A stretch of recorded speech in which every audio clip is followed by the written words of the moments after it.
En ce qui concerne la musique d'ambiance, comme pour le mois du patrimoine d'octobre dernier à Koumak, j'ai proposé à Sam de personnaliser la musique pour les reportages vidéo.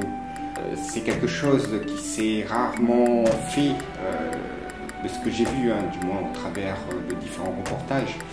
C'est de personnaliser comme ça des musiques d'ambiance, surtout dans le domaine associatif. Donc au travers de ces musiques d'ambiance où on n'a pas besoin forcément de réunir plein de musiciens, ce qui prend beaucoup de temps, beaucoup d'énergie, et on réalise cela à partir d'un clavier maître.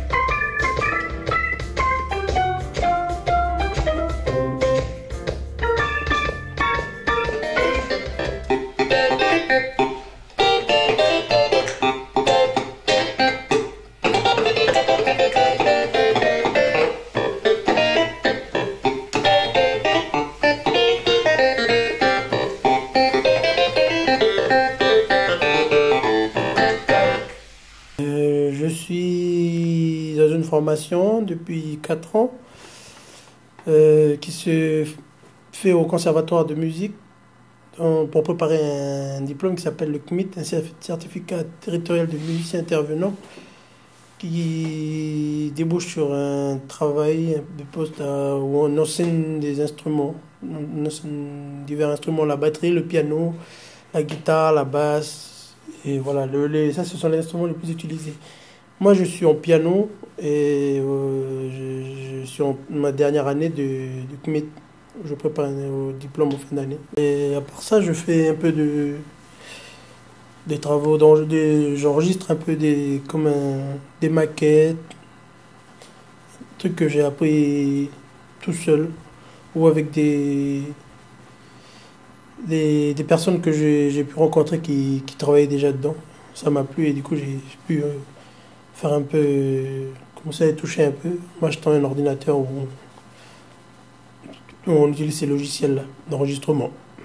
Alors j'ai pu utiliser la contrebasse pour le jazz déjà, mais avant de commencer j'ai d'abord utilisé des instruments traditionnels comme la percussion. J'ai rajouté de la batterie pour faire un peu la fusion jazz et la contrebasse dès le départ. Et ça m'a donné déjà ça au départ.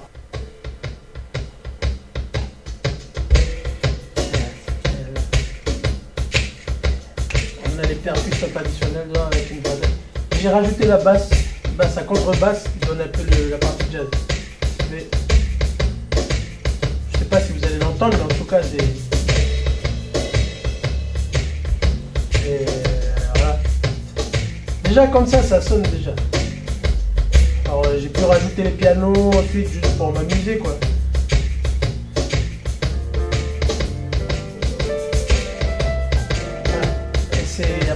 C'est comme ça m'a pris une matinée pour faire un morceau comme ça, en réfléchissant un peu.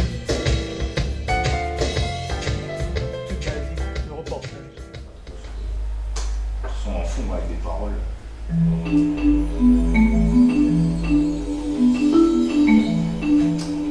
Vous voulez une explosion? Non mais un truc Big Bang, c'est là qu'il faudra rajouter ça.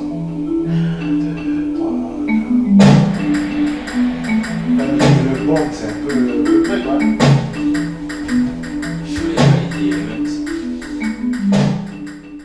Justement, dans la musique de Rosée de Lune, on a voulu donner une ambiance quand la lune elle est bien éclairée, là, voilà, tu vois. Quand la lune elle est bien éclairée, elle crée un effet de, comment on va dire, s'imagine une ambiance un peu mystique, quoi. Voilà, mystique, on a ce qu'on a voulu un peu recréer. Comment on appelle ça, la vaporisation, le frais qui rentre, le chaud qui remonte. Et on voit sur les feuilles, fougères, bagnon, ou tout ce que vous voulez, on voit il y a des gouttes d'eau. Comme le matin, comme la rosée là. Voilà. Avec la lune, qui fait cet effet-là comme un soleil. Bon, voilà, on l'a appelé rosée de lune à cause de l'imagination, les sons aussi. Je reviens encore sur les sons de tout à l'heure. Hein. Les sons qu'on utilise aussi nous font aussi voyager. L'avantage aujourd'hui, c'est que, comparé à il y a quelques années, c'est que pour composer aujourd'hui, on n'a plus besoin d'aller dans des grands studios où ça coûte hyper cher. Hein. Comme vous l'avez vu, un petit clavier, on est à la maison, en short, avec le petit café à côté. Et c'est ça, quoi. On n'est vraiment pas limité aujourd'hui. Ça donne l'occasion, l'opportunité à des gens comme moi qui n'ont pas fait forcément... Moi, j'ai pas fait de solfège, j'ai pas fait d'école de musique, mais j'ai toujours eu envie d'en faire. Et voilà, grâce à justement ces méthodes-là, aujourd'hui, avec très peu de moyens aussi, hein, parce que ça coûte quand même, ça reste quand même assez conséquent. Mais comparé à quelques années, aujourd'hui, avec... Allez, pour voir gentil 200 000 francs d'investissement, on peut déjà commencer à produire, faire un album à la maison, quoi. Alors, ce que j'ai remarqué sur cette résidence, c'est que on a été accompagné par un artiste de notre groupe qui, lui, a comme discipline l'audiovisuel et qui a récolté et filmé toutes les choses qui se sont passées, toutes les résidences, mais aussi les coulisses des résidences, l'historique et tout, de ce qui se faisait autour de notre travail. Et ça, depuis que je fais des résidences, et ça date quand même de 90, ça n'a jamais vraiment été fait. Comme ça se présente sur cette résidence. Déjà, c'est une pratique que nous, on ne connaissait pas. Donc, c'est grâce à M. Sari Wedine qui a assisté à nos résidences qu'on a appris à connaître cette pratique. Donc, pour moi, c'est une découverte. On a des archives que l'on a, ce sont que des archives photos. Et du fait que les réalisations que Sari a pu faire pour nous, ça va être, ce sont des souvenirs qu'on pourra garder chez nous et puis montrer aux générations futures. Mais je vais faire en sorte que cette pratique puisse se faire connaître et être pratiquée en province nord. Et bon voilà, moi à ma connaissance, je ne connais pas, j'en ai pas entendu parler de cette pratique dans la zone Cancourin de Pouya à Bélec. Quand Sari nous a présenté son projet, je ne voyais pas vraiment l'objectif de ce projet, mais par rapport à tout ce que j'ai vu, son projet s'est concrétisé et j'espère que dans l'année et les années à venir, on sera amené à retravailler ensemble parce que je suis très satisfaite et même mon conseil d'administration est satisfait du travail que M. Wedine a pu réaliser. Je pense que c'est vraiment la première fois sur l'inauguration, même sur la préparation de l'inauguration, qu'on aura des archives vidéo pour notre centre. Si, c'était bon. Au début, ça ralentit un peu parce que voilà, tout le monde ne voulait pas rentrer dedans. Maintenant qu'ils sont habitués, ça y est. On a vu le personnage, on est resté sur l'apparence. Lui, il s'est ouvert à nous, nous, on s'est ouvert à lui. Donc voilà quoi. Il repart avec un panier plein. Je vais dire, il a construit sa case et il a son terre. Puisque aujourd'hui, on peut aller dans la case à Sari et puis dire, Sari, l'audiovisuel, qu'est-ce que tu peux partager avec nous comme manger quoi? Moi, je trouve que c'est une très bonne chose. C'est une nouvelle expérience pour moi. Je suis très content. Parce que ça m'a appris à m'ouvrir à plus de monde, à s'intéresser à leur vie, leur parcours artistique qui m'intéresse vachement pour la suite de mon travail de reporter ici en province nord. J'ai eu l'occasion au mois d'octobre de l'année dernière de travailler pour le mois du patrimoine à Koumak, où j'ai réalisé des montages vidéo, des films des années 60 jusqu'à nos jours, des vieux films 8 mm et Super 8. J'ai eu l'occasion donc de réaliser le montage et puis en même temps interviewer des anciens de la commune qui ont vécu ces années passées. pendant la réalisation de ces montages vidéo, je m'étais dit comme ça, mais c'est dommage qu'il y a une vidéo des années 61 qui parle par exemple du nickel, une autre séquence vidéo des années 65 qui parle du football, une autre des années 68 qui parle de la fête de la brioche, etc. etc. Mais je voyais qu'il n'y avait pas autant d'informations que ça, il fallait que je fasse avec, quoi, ce que j'avais comme information. Donc suite à cela, après la diffusion des films à l'école de musique de Koumak, là-haut, eh ben, j'ai pu prendre conscience réellement de l'importance de sauvegarder l'histoire du pays. Et donc c'est pour cela qu'après, lorsque le Centre culturel Pomemi m'a invité pour venir ici, travailler en résidence avec les artistes, tout ça, je m'étais dit, ah ben, c'est une très belle occasion, comme ça, ça va me permettre de découvrir autre chose. Et résidence comme ça, c'était quelque chose de vraiment énorme. Et ce n'est qu'en février de cette année, lors de la 4e ou 5e résidence, je crois, eh ben, je me suis dit, il faudrait que je leur propose à l'association, au centre culturel, de réaliser un reportage sur l'histoire du centre culturel Pomemi. Tout cela afin de pouvoir justement donner des pistes de réflexion et puis de leur dire comme ça, ben voilà, retracer une histoire, une rétrospective, je veux dire, en images des actions passées du Centre culturel Pomemi, parce que maintenant il a 10 ans.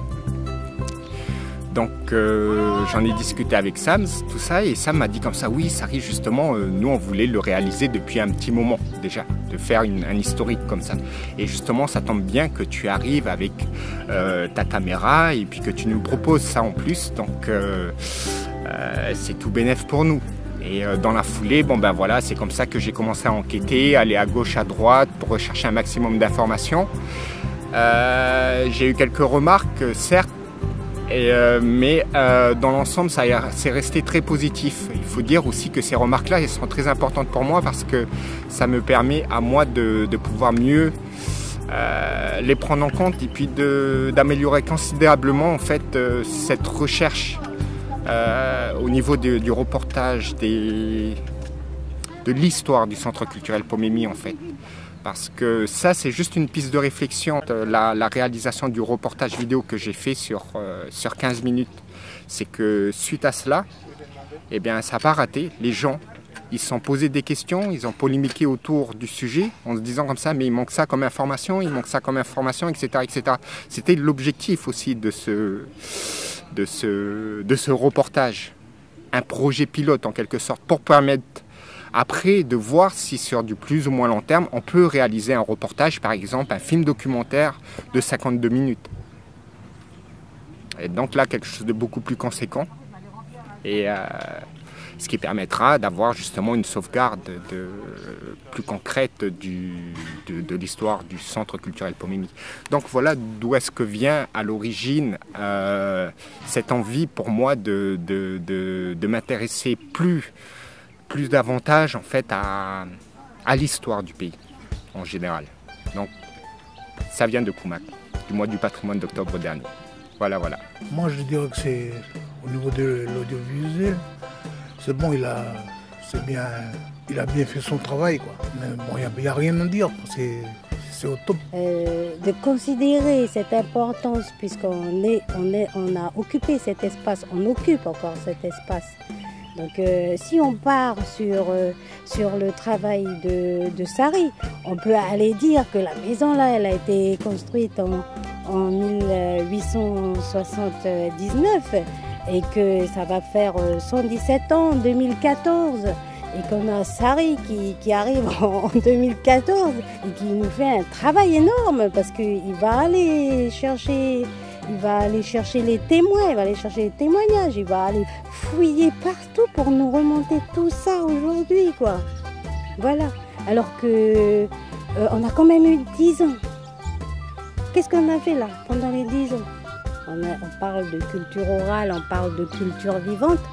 L'image photo fige le temps, tandis que l'audiovisuel porte au-delà de l'événement, quel que soit le lieu, quel que soit le mouvement, quelle que soit l'idée, le thème.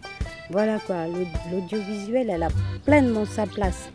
Moi, je trouve que Aman et Ben ont fait un très bon travail de mémoire dans la photographie sur les 6-7 dernières années du Centre culturel Pomemi.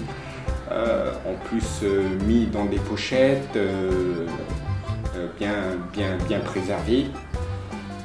Comme j'ai dit déjà à pas mal de gens, les photos c'est une chose, c'est très bien. Il faut en faire des photos, mais la vidéo c'est beaucoup plus parlant. Je prends un exemple très concret, c'est que lorsqu'on a commencé à regarder toutes les photos, ne serait-ce que dans un CD qui représente par exemple tel ou tel événement, il y a au moins 300 photos, si c'est pas plus. De quoi très vite décourager la personne à vouloir, regarder plus en détail toutes ces photos-là.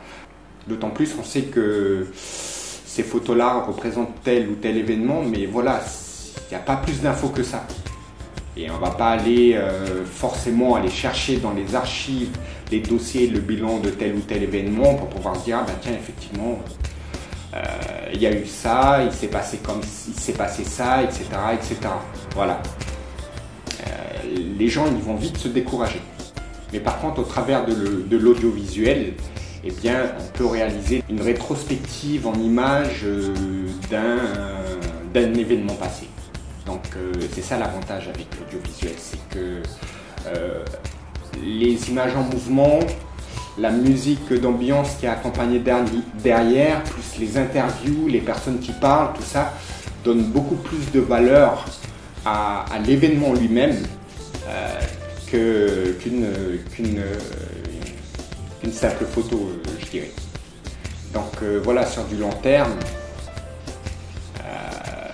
jusqu'à preuve du contraire, l'audiovisuel est de nos jours un élément vraiment indispensable à la réalisation d'événements divers, que ce soit dans le domaine culturel, sportif, écologique, économique, social ou autre, quoi, hein. J'ai envie de dire aussi que tout a une histoire. Tout a une histoire, qu'il faudrait qu'il y ait beaucoup de jeunes qui s'intéressent davantage à l'audiovisuel, car ici en province nord, il y a beaucoup à faire, il y a beaucoup d'infos qui passent, et c'est dommage que toutes ces infos-là, un jour ou l'autre, ne soient pas forcément mises en valeur, surtout pour les générations futures qui vont voir notre travail de notre époque contemporaine, quoi, hein. Je ne vois pas comment on pourrait faire pour ne pas prendre en compte cette partie-là, quoi. Beaucoup d'associations maintenant ont pris en conscience qu'au niveau de mon domaine du patrimoine, ils ont conscience que l'audiovisuel est très important pour leurs archives. D'ici 20 ans, 30 ans, si l'association va fêter ses 50 ans ou exemple, ils vont dire tiens, on a une vidéo, on va faire une projection de l'inauguration en 2014, le 20 juin 2014. J'espère qu'il y aura beaucoup qui vont filmer comme les gens qui travaillent ce travail-là, qui me donnent toujours du plaisir pour le faire connaître les gens et puis le travail du pays. Donc sur cette partie-là, donc comme je l'ai annoncé dans les autres de certains de mes interviews, c'est un secteur qui est en voie de développement, c'est un secteur qui est présent et qui est parfois mis de côté pour des questions, on va dire, plus de moyens. Là, dans cet événementiel-là, dans ces 2 jours de festivités, l'audiovisuel a occupé une très grande place et a permis justement de convaincre les gens. Et là, on est convaincus, et je pense que les gens, je pense aussi que nos politiques sont convaincus que la com, à travers l'audiovisuel, elle est très importante et fondamentale dans ce type d'événement. Avec des résidences également passées avec les artistes, l'idéal, vraiment le top niveau, je pense, ça serait d'avoir ne serait-ce 2 caméramans, un monteur qui réalisera donc les montages vidéo, Et puis une personne qui est spécialisée également dans la réalisation d'effets spéciaux, pour pouvoir vraiment donner du punch au reportage, que ça soit quelque chose de beaucoup plus parlant. C'est au travers d'une équipe de travail comme ça que j'ai besoin de travailler, pour qu'on puisse avoir plus d'idées de création. Vous imaginez si par exemple il y aurait une équipe comme ça pendant toutes les résidences passées avec les artistes, je pense que le résultat au niveau de l'ouverture du centre aurait été quelque chose de beaucoup plus conséquent. C'est vers cet idéal-là que je vais aller, quoi, hein, à atteindre cette qualité-là que je recherche dans la création. C'est peut-être pour ça aussi que j'ai créé cette fiction sur le thème du Big Bang, la légende de Polémique. Et lorsque j'ai vu Endemix travailler avec son équipe, que je salue d'ailleurs, et j'étais quand même assez stupéfait parce que voilà, c'est vraiment une équipe de travail derrière. Chacun a son rôle bien précis. Or là, je me suis débrouillé tout seul.